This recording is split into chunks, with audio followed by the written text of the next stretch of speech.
Allah sudah mengampuni seluruh dosamu karena kehati-hatianmu, keseriusanmu untuk tidak jatuh pada dosa selanjutnya yang sama. Nah itu, coba ya kamu latih itu, siapa tahu malaikatnya datang beneran. Ya serius tapi jangan iseng. Kelemahan kita kan gitu, kalau pas punya buku kayak gitu, buku harian aja, kalau masih baru semangat nulisnya, nanti belakangan sudah kosong semua. Nanti awal-awal punya buku isinya banyak, mungkin sehari dosanya 50 kali.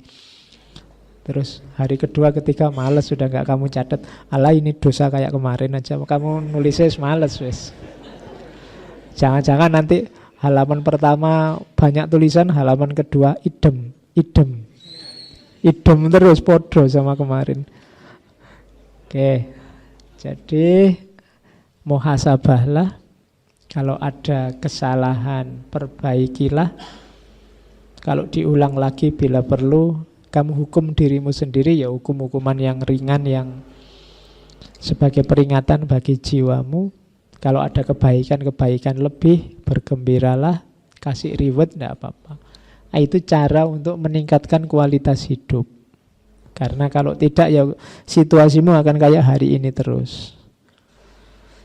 Ya seperti itu saja. Tidak naik kelas, tidak naik kualitas, apakah lahirnya maupun batinnya.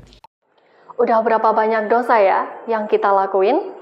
Dan gimana sama semua dosa kita? Apakah dosa itu bakal kita ulangin lagi atau enggak? Kalian tahu nggak, kalau Allah tuh udah mengampuni semua dosa kita kalau kita berhati-hati buat ngehindarin dosa yang kemarin. Tapi gimana kalau udah terlanjur? Nah, kali ini akan melanjutkan video ngaji filsafat Pitagoras edisi kembali ke Yunani lagi bersama Dr. Fahrudin Faiz. Jadi tonton video ini sampai habis, semoga bermanfaat buat hidup kalian.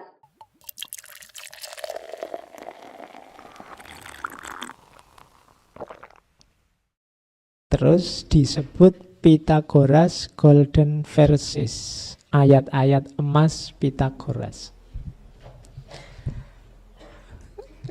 Ada kata emas, saya ingat tulisannya Aristoteles tentang Pitagoras. Di antara karomahnya Pitagoras, itu satu ketika di arena Olimpiade, Pitagoras ini membuka kakinya. Jadi kakinya ditunjukkan ke orang banyak dan orang melihatnya kakinya Pitagoras itu berkilau, kayak terbuat dari emas. Jadi itu di antara keajaiban yang dilakukan oleh seorang Pitagoras. Oke, cuma ini bukan itu. Ini Golden Verses. Golden Verses isinya 71 ayat. Hanya saja tidak mungkin saya baca 71 dijelaskan satu-satu, nanti kamu cari sendiri. Saya bawa potongan-potongan beberapa ayat-ayat Pitagoras. Oke, diawali dengan, itu bukan bismillah ya. Ya, meskipun kalimatnya bisa ke sana. Pertama, sembahlah Tuhan sebagaimana telah ada dan ditetapkan dalam hukum. Sembahlah Tuhan. Jadi ya dalam hukum itu maksudnya sesuai aturan, kalau bahasa kita sesuai syariatnya. Jadi ayat Pitagoras dibuka dengan sembahlah Tuhan. Bismillahirrahmanirrahim. Mungkin itu kalau kita sekarang hari ini. Oke, 2, 3, 4 saya loncati tentang ketuhanan sebenarnya. Saya awali dari 5. Katanya Pitagoras, ini pesan, di antara semua manusia, jadikanlah sahabat mereka yang menegaskan dirinya dengan kebajikan. Jadi ini tentang mencari teman. Selalu dengarkan nasihat-nasihat mereka dan ambil teladan dari kebajikan dan tindakan bermanfaat mereka. Cari teman yang tegas kebaikannya, yang jelas baik. Karena apa? Teman itu mempengaruhimu. Mungkin tidak kata-kata, mungkin tidak tindakannya, tapi auranya mempengaruhimu. Paling tidak. Kalau berteman dengan orang yang keras, kasar, sedikit banyak kalian akan terpengaruh. Berteman dengan orang yang lemah lembut, bukan lemah gemula ya, ya kamu akan terpengaruh lemah lembut. Kan kayak peribahasa itu, kalau berteman dengan penjual parfum, kamu akan ikut wangi. Berteman dengan perokok, kamu akan bau asap rokok. Berteman dengan penjual yang tukang besi, ya, kamu juga akan ikut bau hangus dan seterusnya. Jadi teman itu mempengaruhimu. Kalau di teori kayak di Hasrat Inayat Khan kemarin kan ada medan-medan energi, setiap orang dengan medan energinya. Medan energi ini saling menelan. Kalau kamu jiwa yang kuat, kamu yang bisa mempengaruhi temanmu. Tapi kalau jiwamu lemah, kamu dipengaruhi oleh temanmu. Saya tidak tahu siapa yang mempengaruhi, siapa yang dipengaruhi. Cari yang aman saja, ambil teman yang baik. Kalau punya teman yang baik, kamu akan dapat manfaat banyak. Nasihat-nasihatnya dan contoh teladan darinya. Makanya mungkin dulu orang tuamu waktu pesan kamu mau kuliah kan pesannya cari teman yang baik.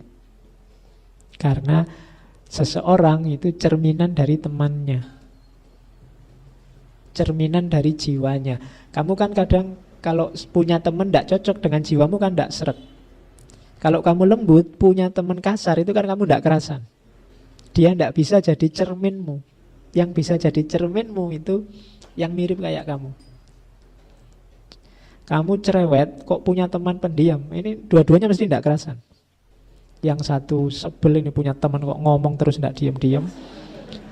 Yang satu juga gelisah. Ini punya teman tidak ngomong-ngomong, jangan-jangan nggak suka sama. Ya kan, frekuensinya beda. Nah, ini biasanya terus siapa yang energinya lebih kuat dia yang menang, dia yang makan. Jadi kalau yang energinya lebih kuat yang cerewet, ya nanti lama-lama yang pendiam ini terpengaruh jadi cerewet. Tapi kalau yang kuat yang pendiam ini, mungkin yang cerewet lama-lama juga jadi pendiam. Karena diajak ngomong gak respon-respon, akhirnya meneng kabeh. Jadi maka hati-hati cari teman. Jadi kalian adalah cerminan dari temanmu sebenarnya. Seperti apa temanmu, kira-kira tidak jauh, disitulah kalian. Dan hindarilah sebanyak mungkin membenci temanmu karena kesalahan kecil. Kalau sudah punya teman, manusia itu tidak ada yang sempurna. Kadang-kadang salah, kadang-kadang keliru. Tugasnya harusnya saling mengingatkan. Jangan kalau temanmu salah kecil dikit aja terus putus persahabatan kita. Aku benci, gak mau ketemu lagi. Enggak. Jadi ya kalau kesalahan-kesalahan kecil yang luaslah hatimu. Saudaramu itu kan juga manusia. Kadang bisa keliru, kadang bisa salah ngomong, salah langkah.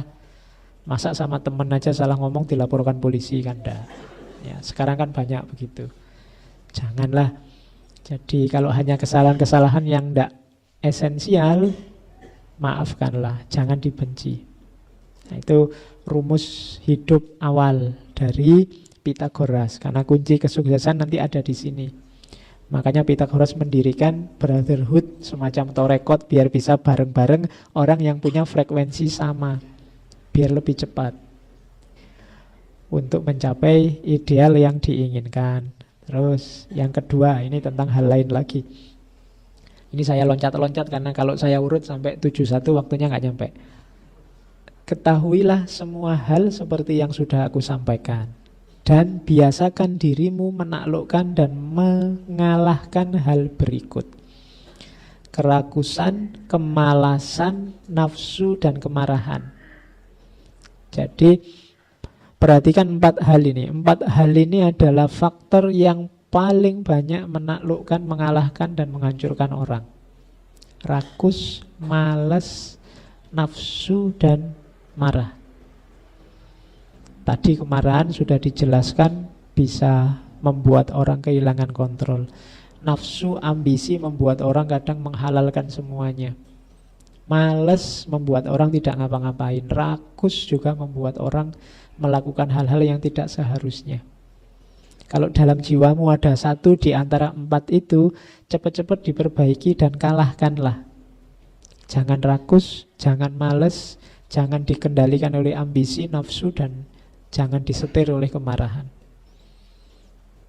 Ketika kalian punya 4 kualitas ini, hidupmu akan berat.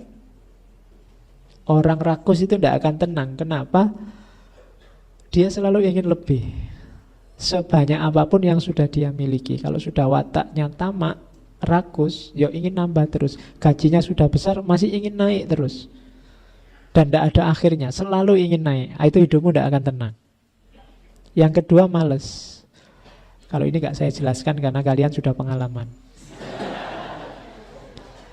Ya, jadi kan bagaimana indahnya bermalas-malasan. Jadi hati-hati, taklukkanlah. Karena kalau tidak kalian akan tergilas. Apalagi hari ini zaman itu geraknya cepat luar biasa. Jangan malas. Yang ketiga, ambisi nafsu. Kalau ini nggak perlu saya jelaskan. Orang ambisius, orang bernafsu itu pasti hidupnya juga tidak tenang. Dikejar oleh ambisi. Dan yang terakhir, kemarahan. Itu pasti. Jadi rakus, kemudian malas, kemudian nafsu, kemudian marah. Taklukkanlah ini. Dan jangan lakukan kejahatan baik ada orang lain maupun sendirian. Pak, saya itu sering bohong, tapi nggak ada orang kok Pak saya bohongnya. Nggak usah. Nggak, janganlah. Apapun kejahatan, apapun kejelekan, jangan dilakukan ada orang atau tidak. Kemudian, namun di atas semuanya hargailah dirimu. Iya sih, kamu perangilah kerakusan, kemalasan, nafsu, kemarahan, kejahatan. Kalau kamu punya kualitas-kualitas tadi, berjuanglah. Meskipun begitu, tetap hargai dirimu. Banyak orang yang tidak menghargai dirinya sendiri, terlalu rendah memandang dirinya. Orang yang terlalu rendah memandang dirinya itu berarti dia tidak bersyukur dengan kenikmatan yang sedang dia raih. Jadi hargai dirimu. Iya sih, kamu itu kadang-kadang ada rakusnya, tapi kamu masih manusia yang berharga, punya nilai, punya martabat, punya harga diri kok. Iya, kamu punya kekurangan, malas, tapi kamu masih manusia, makhluk paling mulia di muka bumi, dan seterusnya. Jadi jangan tidak menghargai dirimu. Banyak orang yang selalu memarahi dirinya. Tiap hari memarahi dirinya. Aku itu kok gini yo, sering dosa, sering dimarahi terus dirinya. Tidak, hargai juga dirimu. Oke, jadi manusia itu masih bisa berharap situasi apapun yang dihadapinya. Terus, kalau ini tentang musibah, tentang semua musibah yang dialami manusia yang sudah menjadi ketetapan Tuhan, hadapilah dengan sabar sebagaimana adanya dan jangan pernah mengeluh. Namun tetaplah berusaha semampumu untuk mengatasinya. Nah, ini agak sulit. Kadang-kadang kita sabar itu terus diartikan pasif. Sabar saja saya Pak, entahlah lulusnya kapan, Allah sudah nulis kok saya lulus kapan. Tidak boleh gitu. Sabar ya, tapi tetap berusaha semampumu untuk mengatasinya. Jadi berusahalah. Hasilnya apa? Terimalah dengan sabar. Sederhananya kan begitu. Hidup saya susah sekali Pak. Ya, terima saja kesulitanmu sambil tetap berjuang semampumu. Itu saja sebenarnya tugas kita, tidak rumit-rumit. Tidak ada orang yang bebas musibah, bebas masalah. Jalanlah sesuai dengan situasimu. Lakukan semampumu. Jangan dipotong-potong. Ada orang yang berusaha saja tapi tidak ada sabarnya. Ada orang yang sabar saja tidak ada usahanya. Dua-duanya kurang lengkap. Hidup ini sering saya jelaskan ada sunnatullah, ada kudratullah. Sunnatullah itu seperti matematikanya Pythagoras tadi. Hidup ini ada rumusnya. Kalau kalian males ya suksesnya lama, itu sunnatullah. Kalau kalian tidak makan ya kamu lapar, itu sunnatullah. Sunnatullah ini yang harus kita pedomani dalam perjuangan. Meskipun begitu, seandainya perjuangan gagal, ya sabar saja, jangan putus asa. Kita masih ada kudratullah. Kudratullah itu ketika Allah dengan kehendaknya sewaktu-waktu bisa intervensi. Tidak apa-apa. Misalnya kamu pulang nanti terus berkaca di kamar. Begitu kamu berkaca, kamu kaget lihat wajahmu sendiri. Ya Allah Pak, saya kok kayak gini ya, apa laku saya nanti misalnya. Tidak apa-apa, jangan putus asa. Ya secara sunatullah mungkin tidak laku. Tapi, loh enggak, ya ini cuma contoh kok. Secara kudratullah tidak. Kalau Allah berkehendak, loh kamu bisa tiba-tiba dapat jodoh langsung 4 misalnya. Nah itu kudratullah. Jadi Allah yang berkehendak. Cuma yang kudratullah ini dalam hidup sehari-hari jangan dijadikan pedoman. Itu kalau usaha sudah kamu lakukan, berharaplah kudratullah datang. Misalnya saya sering mencontohkan, kamu loncat dari Ambarukmo Plaza lantai paling atas, itu secara sunatullah ya kamu tewas. Tapi secara kudratullah bisa tidak. Gitu loh. Misalnya pas kamu loncat kok tiba-tiba bareng di bawah ada truk yang bawa kasur rusak banyak itu. Pas di situ lu ndak jadi tewas. Nah itu kudratullah. Tapi yang kamu pedomani yang sunatullah, jangan kudratullah. Nanti kamu, kalau nggak tewas juga ndak kok, kalau Allah nggak nakdir juga ndak, terus kamu loncat, ya ndak. Yang dipedomani yang sunatullah. Meskipun nanti seandainya hasilnya tidak seperti yang kamu harapkan, ndak apa-apa. Allah bisa intervensi, di situ gunanya doa. Makanya kita disuruh beriman itu pada qada dan qadar. Qada itu yang sunatullah tadi, yang qadar yang kudratullah. Jadi sama seperti yang diucapkan oleh Pitagoras, meskipun Pitagoras tidak pakai ayat. Jadi isinya sama. Jadi tentang musibah, sabarlah, kemudian tetap berusaha semampumu untuk mengatasinya. Karena sabar juga bisa jadi senjata. Hadapilah dengan sabar itu berarti menjadikan sabar senjata menghadapi musibah.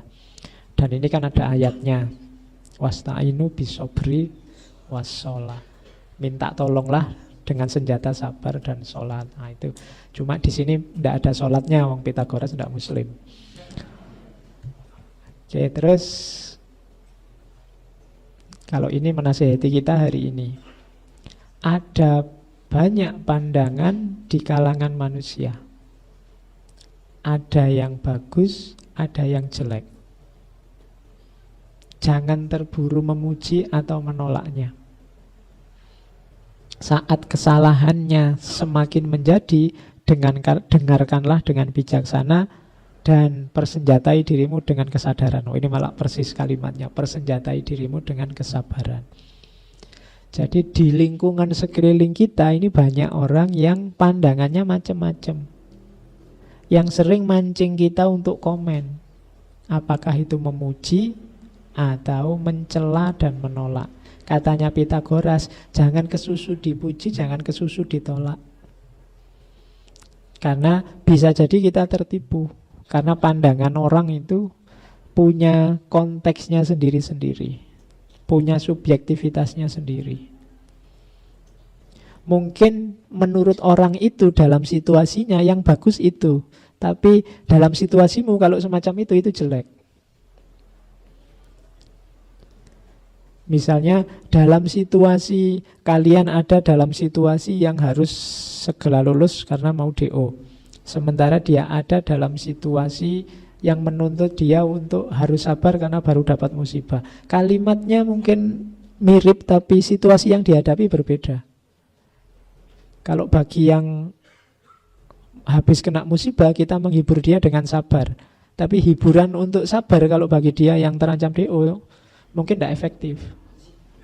Kalau yang terancam DO, masuk kamu sabar saja, kalau nanti tidak jadi berjuang. Loh, menasihati untuk sabar itu bagus, tapi untuk yang terancam DO tidak efektif, tidak, kurang pas, tidak bijaksana. Nah, tapi bagi yang dapat musibah, pas, dia bijaksana. Apalagi kalau dikaitkan dengan kebijaksanaan universal. Karena dalam kebijaksanaan universal ya kamu jangan kesusu memuji atau menolak. Karena segala sesuatu ada reasoningnya sendiri. Allah itu memberi musibah, memberi kegembiraan itu konteksnya luas, tidak sesederhana kelihatannya. Kayak ceritanya, mungkin dulu pernah saya ceritakan waktu Nasruddin Hoja itu loh. Saya tidak tahu sudah apa belum.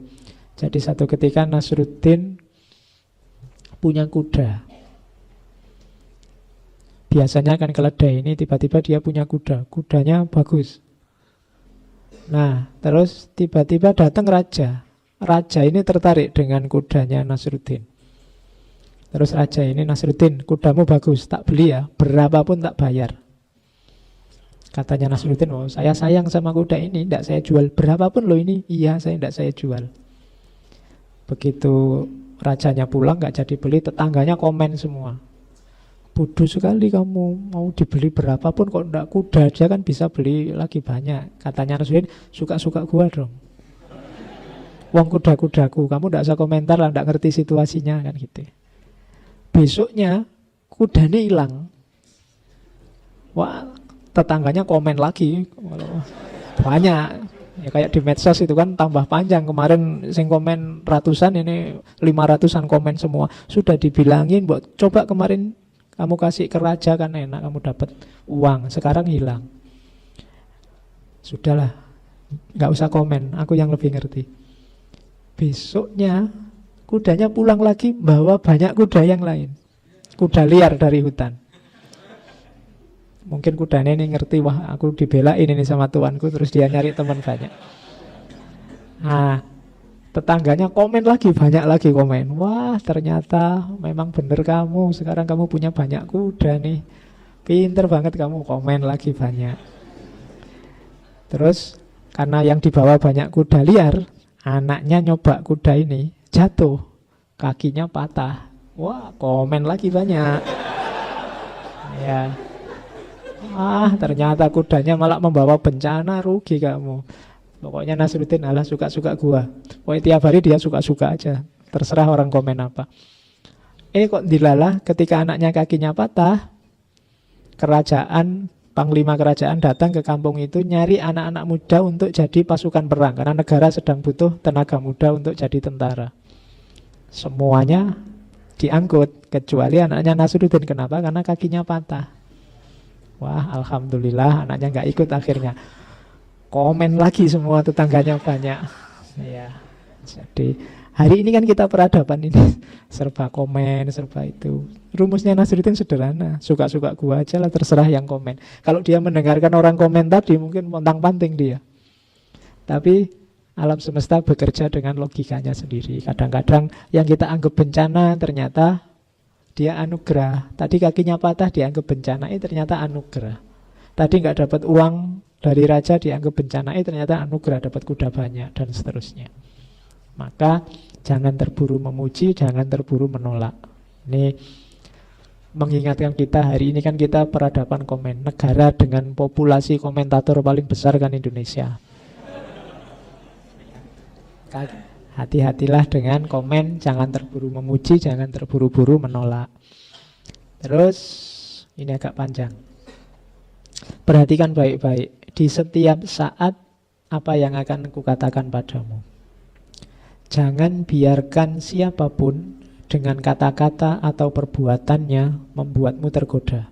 Kayak Nasruddin tadi. Atau terpancing untuk mengatakan atau melakukan apa yang tidak sesuai dengan dirimu. Ini dua hal ini penting. Kadang-kadang kita, orang lain salah, dan kesalahan orang lain itu jadi sumber kesalahan kita.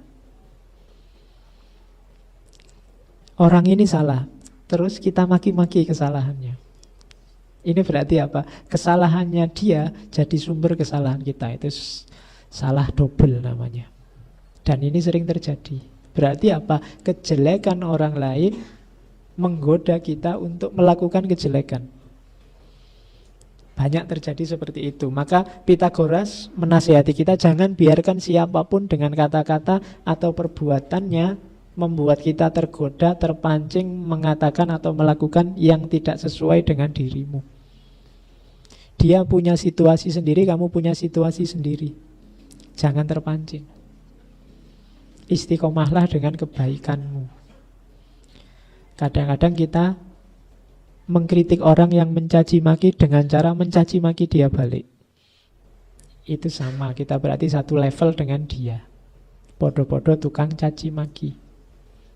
Kita mengkritik persekusi dengan melakukan persekusi. Oke, terus tanyakan dan pertimbangkan sebelum bertindak. Karena mungkin engkau melakukan tindakan yang bodoh. Karena menyedihkan bagi seseorang untuk berbicara dan bertindak tanpa berpikir. Lakukan sesuatu yang tidak akan menyusahkanmu sesudahnya atau membuatmu menyesal. Kalau itu mudah dipahami. Yang nomor 30, jangan lakukan apapun yang tidak kau pahami. Berarti apa? Melakukan sesuatu yang hanya ikut-ikutan. Jadi melakukan sesuatu yang kita tidak paham. Kenapa kok kamu ngaji? Tidak tahu teman-teman, kalau malam Kamis kok ke masjid yo. Sepi di kos-kosan wis aku. Nah, itu namanya melakukan sesuatu yang tidak kamu pahami.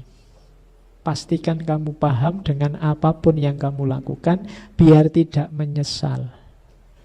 Pertimbangkan semua yang kamu putuskan sampai ke efeknya yang paling jauh.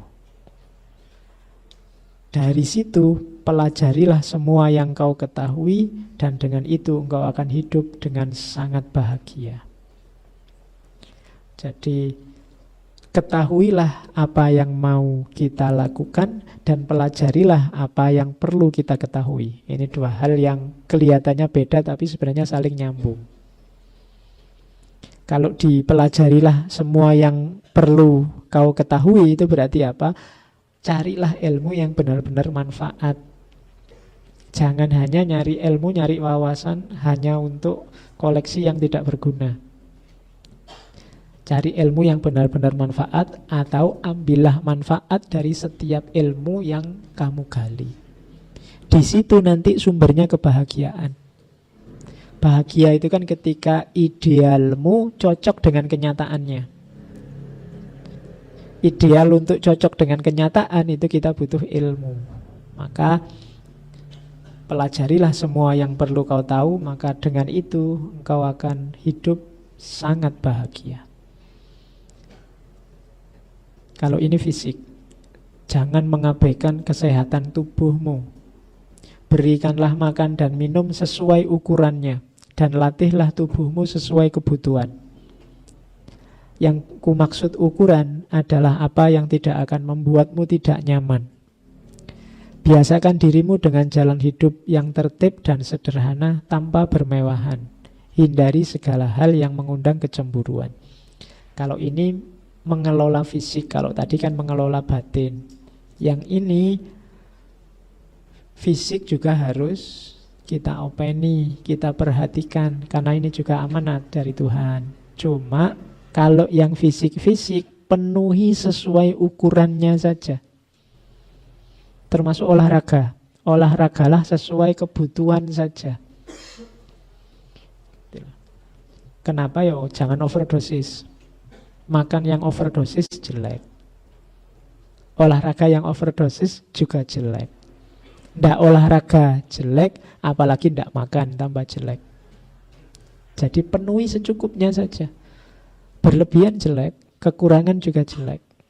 Jadi untuk yang fisik-fisik penuhi saja. Butuh sehari makan 3 kali, ya makanlah 3 kali. Kalau butuhnya cuma 2 kali, saya 3 kali kebanyakan Pak, cuma butuh 2 kali saja, ya makanlah 2 kali. Saya butuhnya cuma sekali kok Pak. Kenapa? Tidak cukup duitnya. Ya mau gimana lagi. Jadi penuhi secukupnya, jangan berlebihan. Karena kadang-kadang yang membuat kita terjebak di dunia materi itu ambisi kita untuk kenyamanan duniawi terlalu lebih. Jadi cita-citanya agak panjang. Jadi cita-cita pengen punya mobil, punya motor, punya rumah. Rumah pun gak sekedar punya rumah. Saya pengen punya rumah yang luasnya sekian, paling tidak tingkat 3. Kemudian mobil juga tidak asal mobil, tapi mereknya ini. Ketika kalian targetnya semakin detail-detail kecil ini, semakin sibuk kamu nanti dengan materi. Dan itu akan menyulitkan hidupmu sendiri. Biasakan hidup yang tertib dan sederhana. Hidup yang nyaman itu yang sederhana tanpa bermewahan.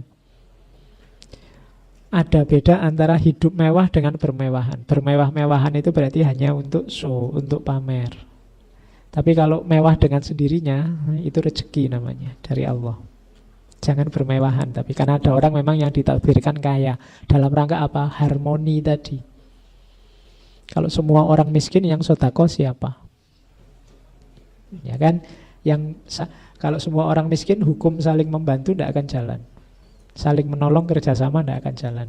Maka ada demi harmoni tadi. Dan hindari semua yang mengundang kecemburuan. Pak, kan tidak salah saya Pak kalau orang lain iri. Ya kalau bisa jangan membuat orang lain iri. Kalau tadi saya pesan jangan melakukan kekeliruan di atas kekeliruan orang lain. Kalau ini sebaliknya, jangan jadikan dirimu sumber kekeliruannya orang lain. Kita kadang-kadang jadi sumber salahnya orang lain. Antara lain melakukan yang mengundang kecemburuan. Kalau bisa dikurangi. Misalnya ada temanmu yang uangnya sudah habis, beli makan tidak bisa, akhirnya tiap hari Indomie. Sementara uangmu masih banyak, terus kamu beli makan yang enak-enak, itu pun dibungkus, dibawa pulang ke kos-kosan, makan di depan dia. Iya, masalah itu berarti. Oke, itu namanya kamu nyari masalah, mancing orang untuk jadi dosa. Tapi kan dosa-dosanya dia Pak, lo ndak. Kamu jadi sumber dosa itu juga masalah.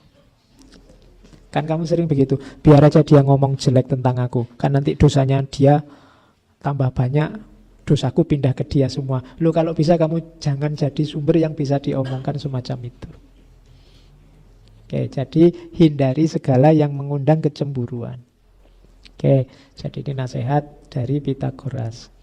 Terus kalau ini nasihat sebelum tidur, nanti kalau pulang boleh dipraktekkan. Jangan biarkan tidur memejamkan matamu saat engkau di pembaringan, sampai kau uji semua yang kamu lakukan seharian dengan akal sehatmu. Jadi sebelum tidur katanya Pitagoras, muhasabahlah. Muhasabah yang ditanyakan apa? Tanyakan, hari ini aku salah apa? Dalam hal apa aku melakukan kekeliruan? Apa yang sudah aku lakukan? Apa yang aku lalaikan padahal harus aku lakukan? Coba tanyakan hal itu. Aku sudah melakukan kebaikan apa? Aku sudah melakukan kekeliruan apa? Apa yang sudah aku lakukan? Apa yang harusnya aku lakukan tapi tidak aku lakukan? Jangan tidur sebelum kamu jawab pertanyaan-pertanyaan ini. Ini namanya muhasabah. Uji dirimu. Kalau dalam ujian ini engkau temukan kesalahan-kesalahan, tegur dirimu. Ingatkan dirimu secara serius. Wahai diriku, besok jangan gitu lagi ya. Bila perlu kamu hukuman-hukuman ringan aja, jangan hukuman berat-berat. Kalau kamu begini lagi besok, apel minggu ini batal. Nah, gitu loh cara menghukum dirimu. Ya. Pokoknya kalau masih begini lagi, makan dari 3 kali jadi 2 kali saja untuk besok. Itu namanya memperingatkan diri, menegur diri secara serius. Jadi kalau ada salah, kalau ada yang bagus, yang wah harusnya biasa-biasa tapi kok hasilnya luar biasa, bergembiralah, beri reward dirimu juga tidak apa-apa. Alhamdulillah targetku terpenuhi, bahkan lebih baik. Berarti minggu ini apelnya 2 kali. Ya, itu namanya menghargai diri. Jadi setelah muhasabah, kalau sudah ketemu jawabannya, terus ada cerita tentang seorang wali yang punya kebiasaan menulis dosa yang dilakukan dalam sehari. Kamu boleh coba nyaingi malaikat Raqib Atid. Beli buku, bukan buku harian, tapi buku catatan dosa. Coba kamu latihan ya. Setiap kali kamu habis salah, tulisan. Nah, ada cerita tentang wali yang melakukan hal ini. Dalam rangka apa? Untuk muhasabah. Nanti silahkan kamu bikin, terus mungkin seminggu dilihat, 1 bulan direkap. Wah, dosa paling banyak ternyata apalah, internetan, nyari konten-konten apa gitu. Coba kamu cek ya. Nah, atau chattingan yang tidak penting, cari aja yang gitu-gitu. Kamu catat-catat sendiri kayak itu. Nah, wali ini serius sekali nyatet dosa. Setiap kali ada kesalahan, di satu salah dia langsung tobat. Dihati-hati biar tidak mengulang lagi. Jadi satu ketika dia buka bukunya dan catatannya hilang semua. Ya, terus kemudian di cerita itu terus ada malaikat yang menyatakan padanya bahwa Allah sudah mengampuni seluruh dosamu karena kehati-hatianmu, keseriusanmu untuk tidak jatuh pada dosa selanjutnya yang sama. Nah, itu coba ya kamu latih itu, siapa tahu malaikatnya datang beneran. Ya serius tapi jangan iseng. Kelemahan kita kan gitu, kalau pas punya buku kayak gitu, buku harian aja, kalau masih baru semangat nulisnya, nanti belakangan sudah kosong semua. Nanti awal-awal punya buku isinya banyak, mungkin sehari dosanya 50 kali. Terus hari kedua ketika males sudah gak kamu catat, alah ini dosa kayak kemarin aja, kamu nulisnya males wes. Jangan-jangan nanti halaman pertama banyak tulisan, halaman kedua idem terus podo sama kemarin. Oke, jadi muhasabahlah. Kalau ada kesalahan perbaikilah. Kalau diulang lagi bila perlu, kamu hukum dirimu sendiri, ya hukum-hukuman yang ringan yang sebagai peringatan bagi jiwamu. Kalau ada kebaikan-kebaikan lebih, bergembiralah, kasih reward, tidak apa-apa. Nah, itu cara untuk meningkatkan kualitas hidup. Karena kalau tidak ya situasimu akan kayak hari ini terus.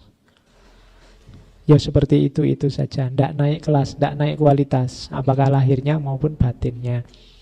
Itu ayat-ayat Pitagoras. Ini 2 ayat terakhir. Setelah engkau kehilangan tubuhmu yang fana, engkau akan tiba pada situasi paling murni. Engkau akan bersatu dengan Tuhan, abadi, tak berubah. Dan kematian tak punya lagi kuasa atasmu. Nah, ini penutupnya Golden Verses tadi tentang puncak hidup kita. Kalau di bahasa kita, inilah level ilaihi roji'un, kembali lagi pada Allah. Tadi kalimat nomor 1 kan dengan nama Tuhan, sembahlah Tuhan. Dari Allah nanti kembali ke Allah lagi. Jadi innalillahi wa inna ilaihi roji'un. Tadi setelah menyebut nama Allah, terus membereskan batinnya, hidup sosial kita, sampai tubuh kita, sampai kita muhasabah dan seterusnya, diakhiri kembali lagi ke Allah. Jadi ayat-ayatnya Pitagoras ini rasanya sangat religius, sangat spiritual. Meskipun zaman itu ya Islam belum ada, mungkin formal Kristen juga belum ada, dan seterusnya.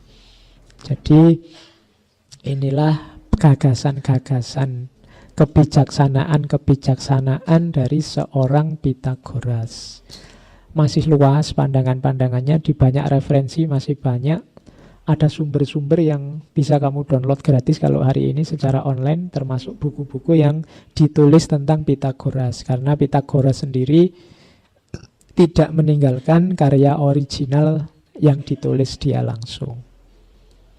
Selalu dari sumber kedua, entah murid-muridnya, entah filosof-filosof belakangan. Oke, kalau kalian baca Sayyid Hussein Nasr, Pitagoras ini mungkin salah seorang mistikus yang mewarisi ilmu dari sesepuh ilmunya Yunani yang namanya Hermes Trismegistus, Hermes yang menguasai 3 dunia. Kalau di Sayyid Hussein Nasr, Hermes itu diasosiasikan dengan Idris. Kalau pakai bahasa Latin, Hermes itu kan nanti jadi Aramis, Aramis jadi Idris. Jadi itu Sayyid Hussein Nasr. Yang khazanah spiritualnya Pitagoras ini nanti diwarisi oleh Plato, dihidupkan lagi oleh tradisi Helenisme Romawi dengan nama Neopitagoreanisme, yang memicu lahirnya Neoplatonisme. Yang Neoplatonisme ini nanti jadi inspirasi lahirnya tradisi filsafat Persia yang cenderung iluminatif, Suhrawardi, Mulasadra, dan kawan-kawan, termasuk Ibnu Arabi. Oke, itu kalau silsilah pemikirannya seperti itu. Cuma memang ada banyak gagasan-gagasannya yang sangat dalam, sangat mistik. yang tidak bisa dijelaskan sekilas-sekilas. Seperti ngaji ini harus didalami serius. Termasuk mistik-mistik tentang angka, tentang rahasia-rahasia yang harus orang khusus yang memahaminya.